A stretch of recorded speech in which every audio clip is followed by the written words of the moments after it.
Alrighty, so I've been doing a lot of Clock Tower recently with the free banner coming out and everything. I've been trading extra 6/6 festival coins and stuff like that in to try and get as many Clock Tower entry keys as I can.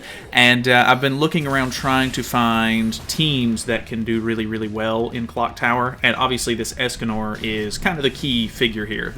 There was a team that came out not that long ago, like maybe a couple of months ago, where you could basically just use Crazy Roxy, and if you played with your gear enough and you got everything situated the way that it was supposed to be, because the way that this like actual stage works, I think the enemies just gain stats depending on how good your character's stats are. So it doesn't matter if they have, you know, or whether you have attack or anything like that. I think you can even have HP if you really want to, but I think the defense is really where it comes into play, if I'm not mistaken. Maybe they're only sapping defense.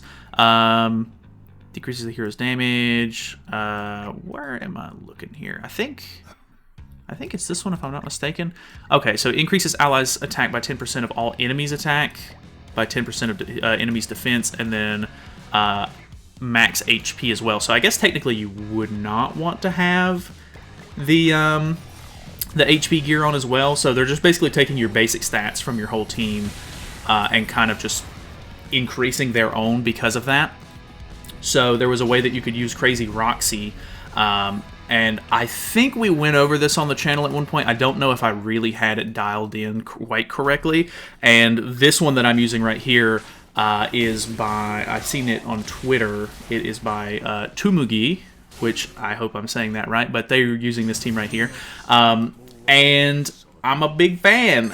I gotta say, it works really, really well, because the idea, obviously you only have 12 runs that you can do, and they cost a decent amount of stamina, so I try to do them on Sundays, so that way I get half stamina. And if you don't drop a chest on phase 1, you can just reset, like you can forfeit out. It's not going to take your run away from you, and then you can just run it again, try to see if you drop a chest, and see, you know, kind of take it from there. Luckily, I'm not having too much bad luck. I was running this team. I don't think anything's changed. Well, actually, no. I think I did mess with my Liz gear in the back, so we'll go over it really quickly because there's a timer going. But Escanor is on UR gear on top. He is running crit defense pieces, or crit chance pieces in the middle. Crit damage, sorry, I'm all over the place. Crit damage pieces in the middle, and then attack pieces on the bottom. But as you can see, these are nothing gear. They're just C gear. It's as low as it gets. They have no rolls, no nothing on them. I have HP on the top of these just so they have some attack, but you can literally just take these off if you need to. I think I just have them on there for a little bit of CC, and then I actually have some gear on Liz as well. I guess I could remove that. I'm not sure if they're taking just from the field or not. Let me see what it says here. So, HP of all enemies. So maybe it does count my backliner. I'm not too sure. I'm running Roxy Link here. We're running the human card set, which is the one that gives you, or it's technically human and unknown, but it gives you attack, which is good. And then the kicker here is you do need the Holy Relic for Liz because it gives you extra attack as well.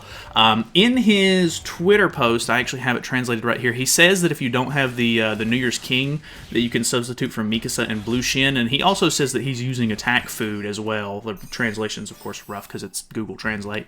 But I'm doing this with no attack food, and I think that's obviously because I have some, you know, some really good stats and stuff like that on my characters. Like I have decent box CC and everything like that. So don't be afraid to use attack food. I wanted to see if I could get away with it because I hate making food for PvE stuff, to be honest with you. So I'm just being either lazy or stingy, one.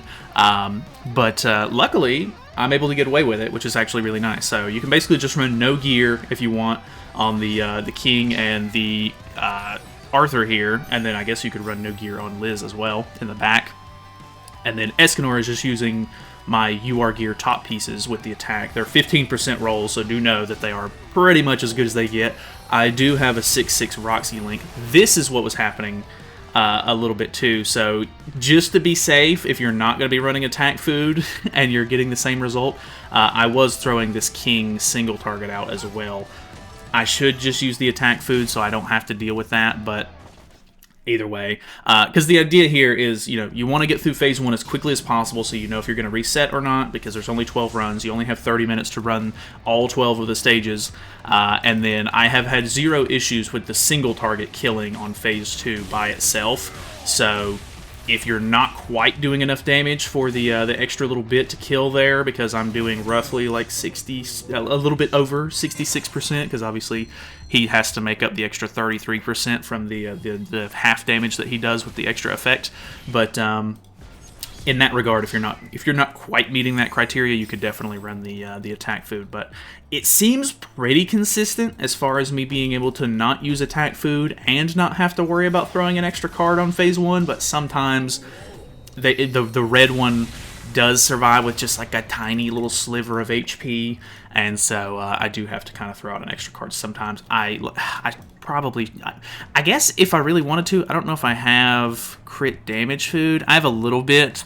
I could potentially just use crit damage food, I guess, because that's not going to increase their stats or anything. I do have attack food as well. Like I said, I just